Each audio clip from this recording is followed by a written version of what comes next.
The legend awakens. The Grand Council chamber of the Galactic Confederation fell silent as Ambassador Chen of Earth approached the central podium. 43 alien representatives watched with a mixture of apprehension and hope, mostly apprehension. Humans had that effect on the galactic community. Distinguished representatives, Chen began, her voice steady despite the tension filling the vast dome. I understand your concerns. The Scoran Hive has destroyed 3 Confederation outposts in the last standard month.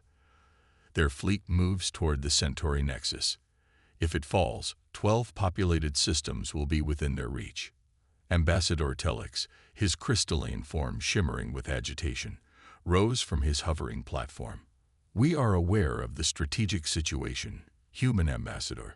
What we fail to understand is why Earth has refused to commit more than token forces to our joint defense initiative. Chen's expression remained diplomatically neutral. The Confederation's request for aid specified one thing, Ambassador. You asked for the Harbinger. The name rippled through the chamber like an electric current. Many of the younger representatives looked confused, but the older ones, those who had been present 20 years ago during the Nexari incursion, exchanged knowing glances. A single warship, scoffed General Kizoth of the Draconid Legion, his scaled face twisting in contempt. Even your legendary vessel cannot stand against the Scoran Armada alone. The Harbinger won't be alone, Chen replied. It will be supported by your combined fleet of 300 ships. But make no mistake. Her eyes swept the chamber. When the Scorans see the Harbinger decelerating into their system, they will understand the seriousness of our response. High Counselor Vreen, eldest among them, leaned forward on withered limbs. Many here only know the stories, Ambassador Chen. Perhaps you should remind the Council why a single human warship would cause such concern among the Scorans. Chen nodded. 20 years ago, during the Nexari incursion, the Harbinger was just one of our newest heavy destroyers. When the Nexari fleet overran the Procyon colony, the Harbinger was the only military vessel in range. We expected nothing. One ship against 63 Nexari warships. We prepared to evacuate survivors. She paused, letting the silence build. There were survivors, but not the ones anyone expected. The Harbinger destroyed the entire Nexari fleet, every ship, every weapon platform. When it was over, the Harbinger disappeared back to human space without explanation. Impossible, muttered one of the younger representatives. I witnessed it, Vreen said, silencing the doubters. What that ship did should not have been possible. Ambassador Chen continued. After the New Singapore incident 5 years ago, the Harbinger was decommissioned and placed in reserve status. Earth Command felt its capabilities were too extreme for peacetime deployment. If this vessel is so formidable, why did you withdraw it from service? Asked a representative from the Ashanti Conclave. Chen's expression darkened. Some technology should be used only when absolutely necessary. The Harbinger systems are among them. She straightened. Earth has agreed to recommission the Harbinger for this crisis. Captain Ilara Voss will command. Another murmur swept through the chamber. The name Voss carried almost as much weight as the name Harbinger. The infamous Captain Voss, Kizoth said. The one responsible for the New Singapore incident that you humans refused to fully disclose. The very same, Chen replied without apology. Earth Command believes the current threat warrants both the ship and its former captain. The council chamber erupted in debate. Some argued that bringing the Harbinger and Captain Voss back into service was an unnecessary escalation. Others insisted that the Scoran threat justified extreme measures. In the end, a motion to accept Earth's offer passed by a narrow margin. As the session ended, Ambassador Telix approached Chen privately. Is it true what they say about what the Harbinger can do? Chen met his gaze steadily. The stories don't capture the half of it, Ambassador. Pray you never have to find out firsthand. Captain Ilara Voss stood on the observation deck of Orbital Station Prometheus, staring at the massive skeletal structure that housed the Harbinger. Construction drones swarmed around the dark vessel, reattaching armor plates and weapons systems that had been removed when the ship was decommissioned.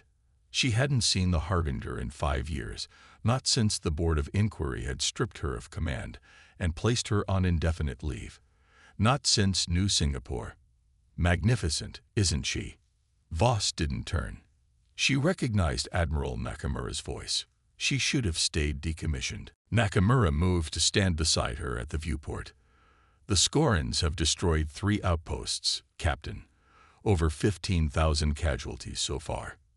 Intelligence suggests they're testing our response before committing their main fleet. Send the 7th Fleet, Voss said. Or the 3rd. Hell, send both. Just keep that ship in storage where it belongs.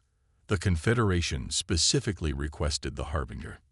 Now Voss did turn, her scared face tight with anger. Because they've heard the myths. They don't understand what they're asking for. Don't they? Nakamura handed her a data tablet. These are the latest intelligence reports. The Skoran bioships are evolving. Adaptive hull structures, neural-linked weapon systems. Conventional tactics aren't working. Voss scanned the report, her cybernetic left eye whirring softly as it processed the data. They're targeting civilian populations first. Maximum casualties. Yes, and they're good at it. Nakamura took back the tablet. The Confederation needs the Harbinger, Captain, and the Harbinger needs you. Voss laughed bitterly. After New Singapore, I'm surprised Earth Command would let me anywhere near a military vessel, let alone that one. The inquiry findings were classified for a reason, Captain. What happened wasn't your fault. Tell that to the families of my crew. Voss's organic right eye glistened briefly before she mastered herself. Have you read my psych evaluations? I'm not fit for command. I've read them, Nakamura said. I've also read the Skoran threat assessment. We need someone who understands the Harbinger's full capabilities. Someone who won't hesitate when the moment comes. Voss turned back to the viewport, watching as a massive weapons array was guided into place along the Harbinger's dorsal spine. When do we deploy? 72 hours. Engineering teams are finalizing the integration of the Phoenix Protocol. Voss's head snapped around. The protocol wasn't ready 5 years ago. That's why. It's ready now, Nakamura interrupted. Fully tested and integrated. The ship's AI has been updated to interface with your neural implants without the complications you experienced before. Voss unconsciously touched the metallic implant at her temple. The memory of searing pain and fragmented consciousness still haunted her dreams. Your old XO has already volunteered to return, Nakamura continued. Commander Sato, along with Chief Engineer Montgomery and Tactical Officer Reyes. They're fools, Voss said quietly. Or they believe in their captain. Nakamura placed a hand on her shoulder. 72 hours, Captain. Make peace with your demons before then. After the Admiral left, Voss remained at the viewport, staring at the ship that had made her both a legend and an outcast. The Harbinger was a predator, sleek and deadly despite its size.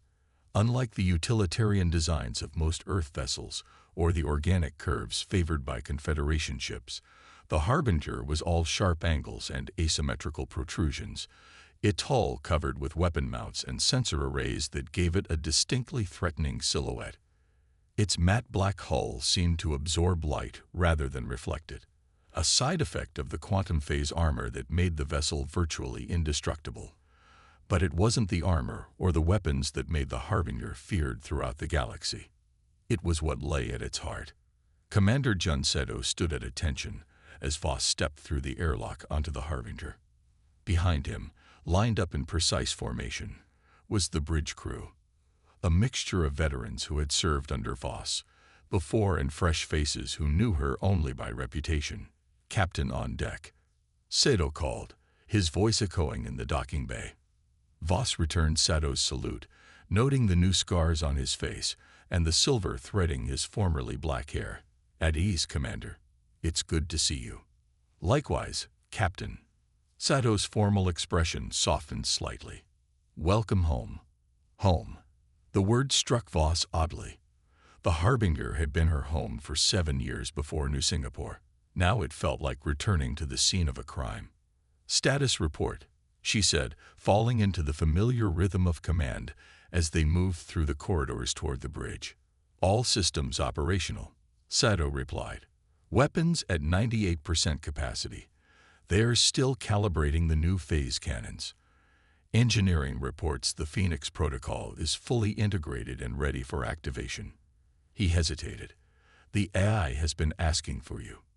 Voss frowned. "The AI should be in dormant mode until activation.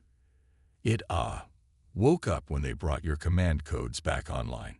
Chief Montgomery says it's been running diagnostics nonstop, particularly on the neural interface systems." "I see." Voss kept her expression neutral, but internally she felt a chill.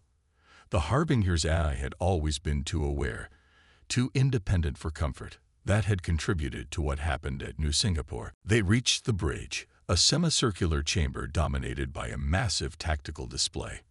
Unlike the crowded command centers of older vessels, the Harbinger's bridge was sparsely crewed. Most systems were automated or controlled directly by the ship's eye, or, when the Phoenix protocol was activated, by the captain herself. "Bridge crew, attention," Sato called as they entered. Voss waved them back to their stations. "As you were, we have 72 hours before deployment. I want every system checked and double-checked. The Confederation is counting on this ship to make a difference against the Scoran threat." She moved to the captain's chair, a complex apparatus surrounded by neural interface panels, but didn't sit. Instead, she addressed the crew directly. "Most of you know what happened 5 years ago. Some of you were there." Her gaze touched on the veterans briefly. "What you don't know, what wasn't in the official reports, is that I lost control. The Phoenix protocol merged my consciousness with the ship's AI too completely. I became the weapon." A heavy silence fell over the bridge. "That won't happen this time," Voss continued. "The protocols have been refined. The AI has been upgraded, but make no mistake, what we're about to do will change the balance of power in this sector for generations to come. The Harbinger isn't just a warship. It's a statement of human capability and will." Lieutenant Rice, the tactical officer, cleared his throat. "Captain, permission to speak freely." Voss nodded. "The crew knows the risks, ma'am. We volunteered because we believe in the mission. And in you. What happened at New Singapore wasn't your fault. The technology wasn't ready. And you believe it's ready now, Lieutenant." Rice straightened. "I believe in giving the Scorans what they deserve, Captain. Whatever it takes." Voss studied her crew, seeing determination in their eyes.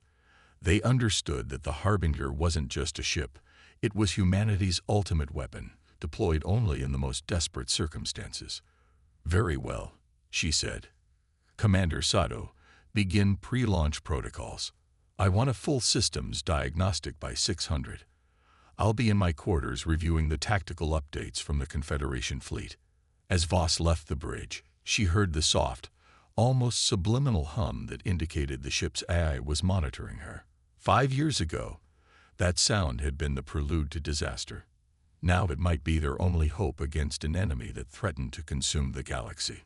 The Harbinger was awake once more. Heaven help them all.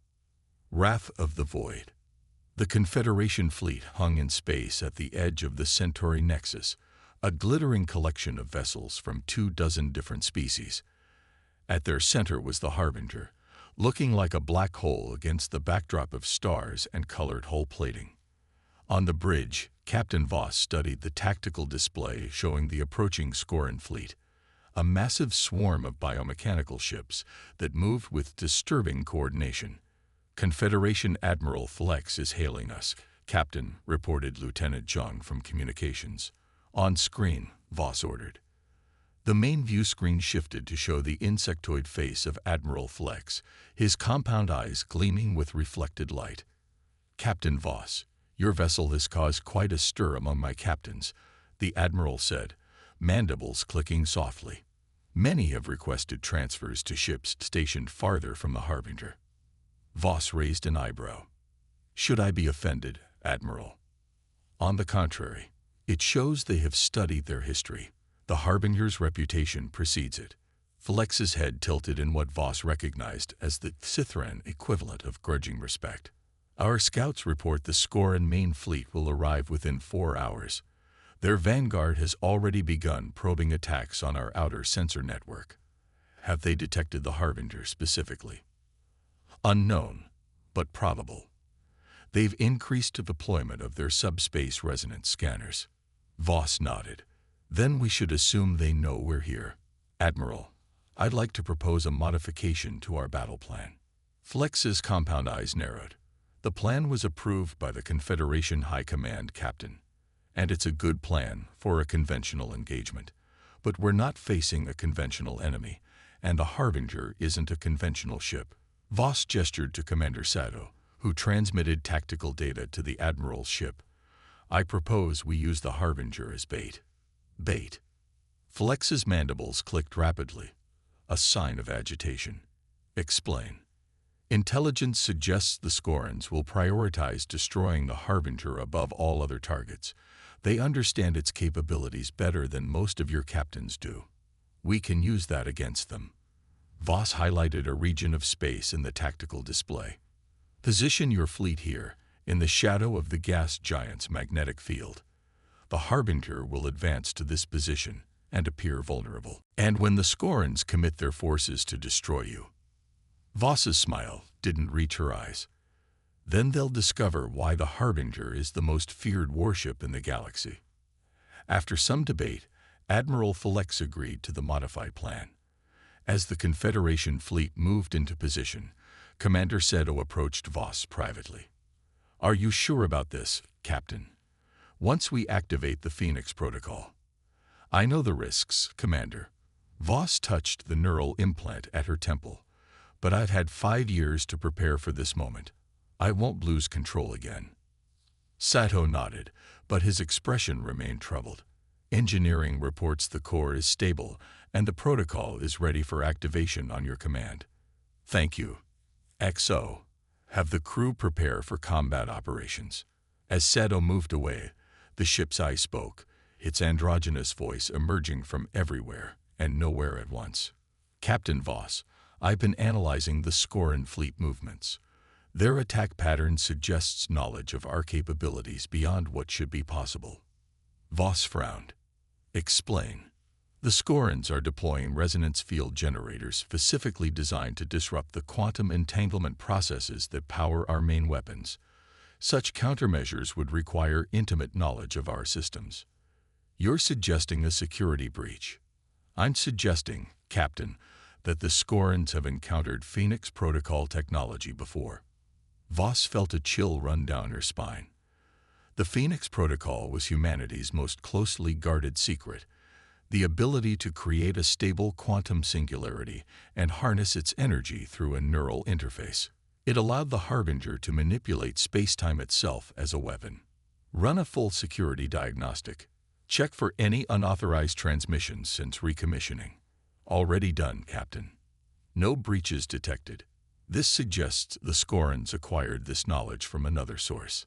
Before Voss could pursue this disturbing line of thought, Lieutenant John called out, Captain, Skoran Vanguard has entered the system. Multiple signatures, approaching at high speed. Voss returned to the tactical display. Battle stations. All hands prepare for combat operations. She settled into the captain's chair, feeling the neural interface pads extend to touch her implant. Phoenix Protocol standby, she ordered. The ship acknowledged with a low hum as the quantum core began to power up. Around them, space itself seemed to darken as the Harbinger's specialized sensors came online, revealing spectra and dimensions invisible to conventional equipment. The first wave of Skoran ships appeared on the main view screen. Twisted constructions of chitin and metal that pulsed with alien energy.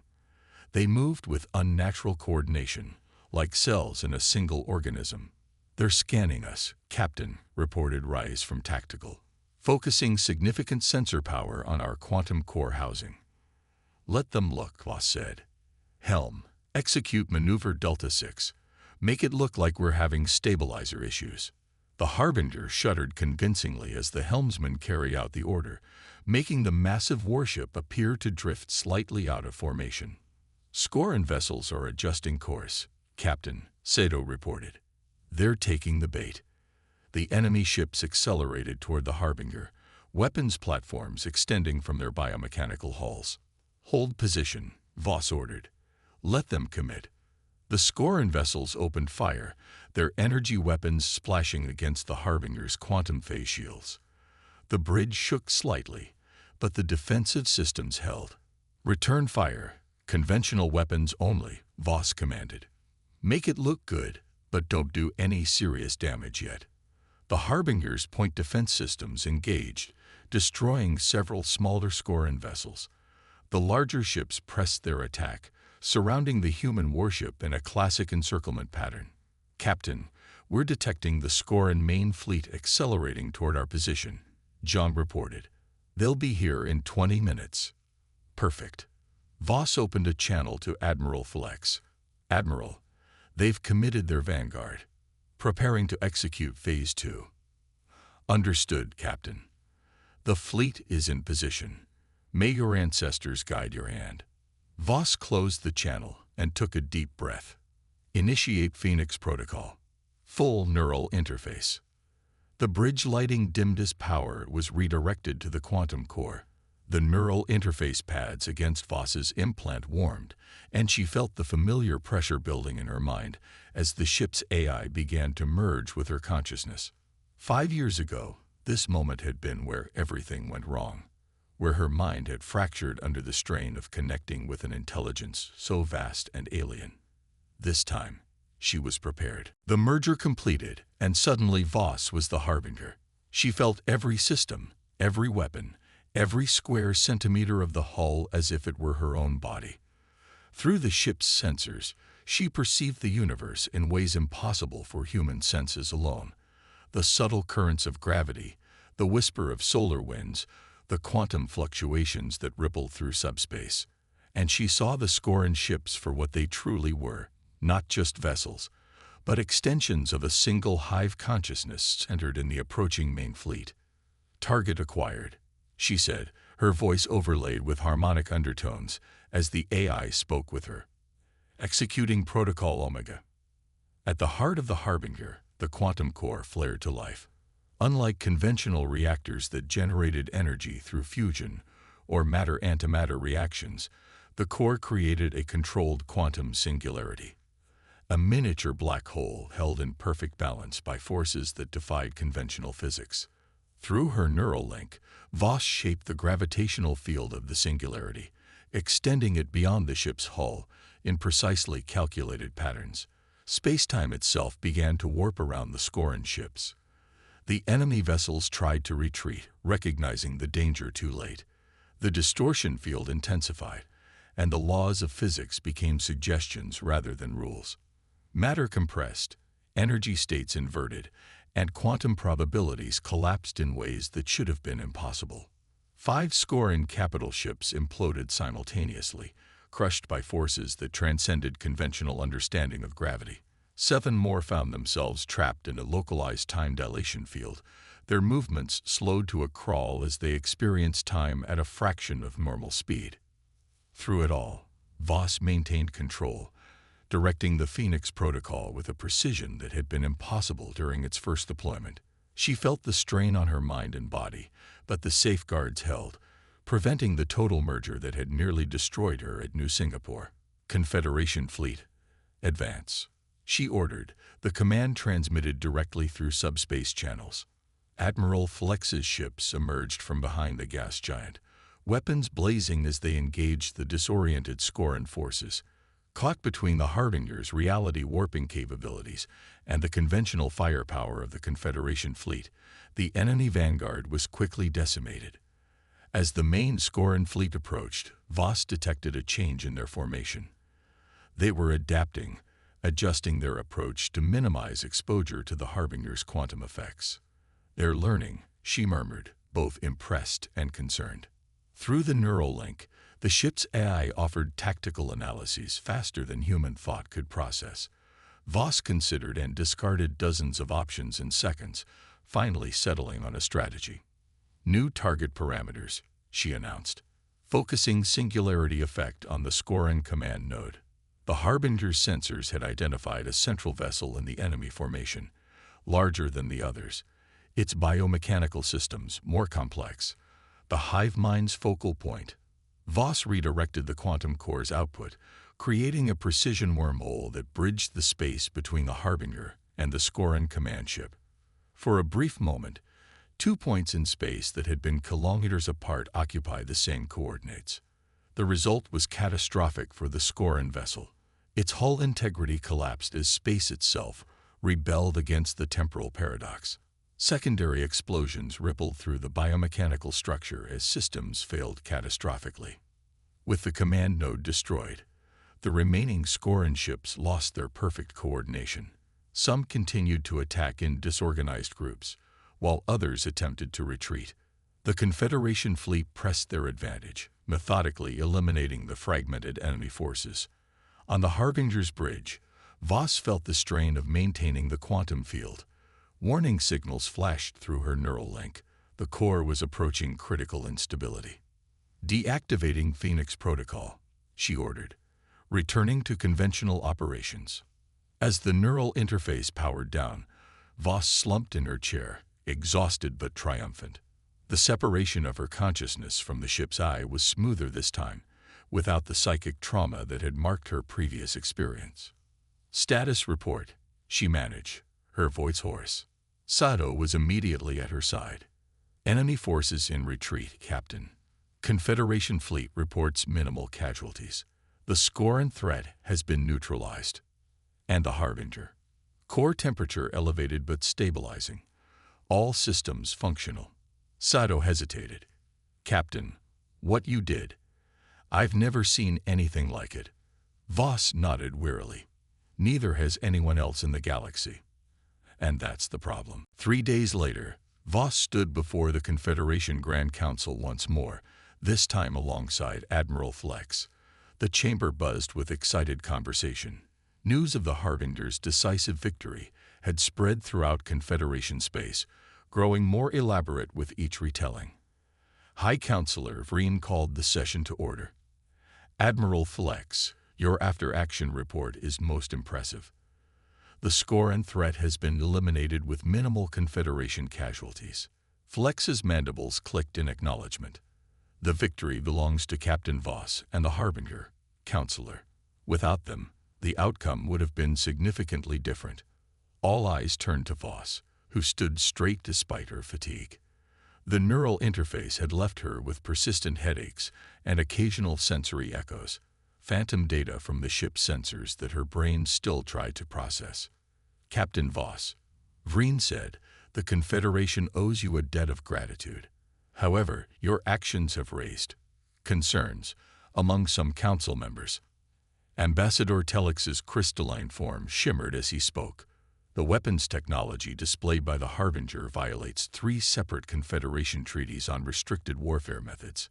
The manipulation of spacetime as a weapon is explicitly forbidden by the Arcturus Conventions, treaties that Earth never signed, pointed out Ambassador Chen from her seat near the podium. Which raises the question, continued Kizoth, of what other weapons humans might be developing in secret. The Phoenix Protocol, as you call it, represents a fundamental threat to the balance of power in the galaxy. Voss stepped forward. The Phoenix Protocol was developed as a defensive measure, General Kizoth. It was deployed against an enemy that would have shown no mercy to Confederation worlds. Yet you kept its existence secret, even from your allies, another representative accused. With good reason, Voss replied. Technologies like the Phoenix Protocol are too dangerous to be widely known or reproduced. That's why the Harbinger was decommissioned after New Singapore. The risk was deemed too great. And yet here you stand, having deployed it again, Kizoth said.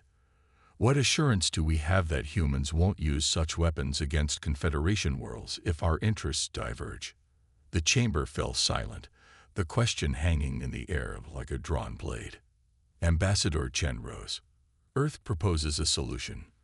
The Harbinger will remain active as a deterrent force, but under Joint Human Confederation Command, a mixed crew, with oversight from the Confederation Security Council. Murmurs of surprise rippled through the chamber. Humans had never before offered to share control of their military assets. Furthermore, Chen continued, Earth is prepared to share limited technical data on the Phoenix Protocol's safety systems and containment procedures, not enough to reproduce the technology, but sufficient to detect and monitor its use. The proposal sparked hours of debate. Some representatives argued that the Harbinger should be decommissioned permanently, its technology too dangerous to exist.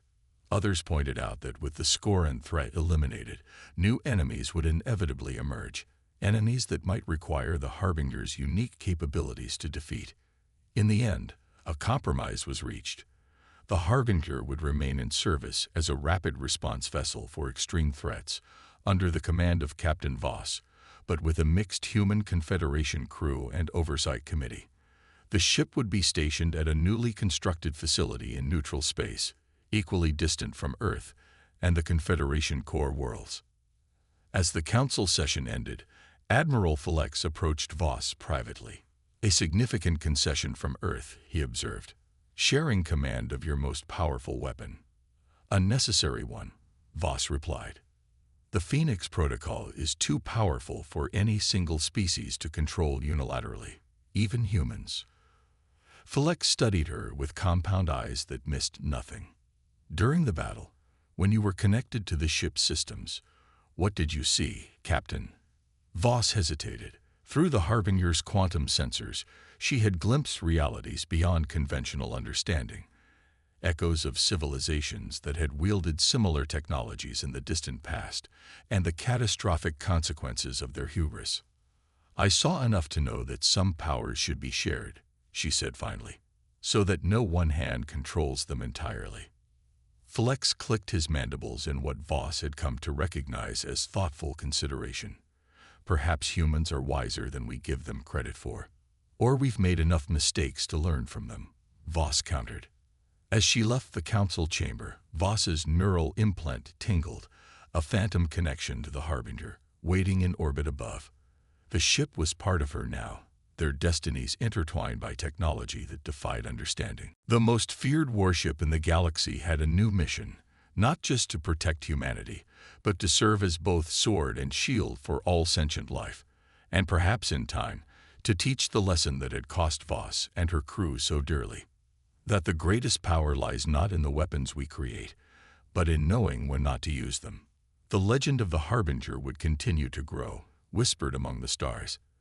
But it would be a different kind of story now, not just of terror and destruction, but of the wisdom that comes from looking into the abyss and choosing to step back from its edge.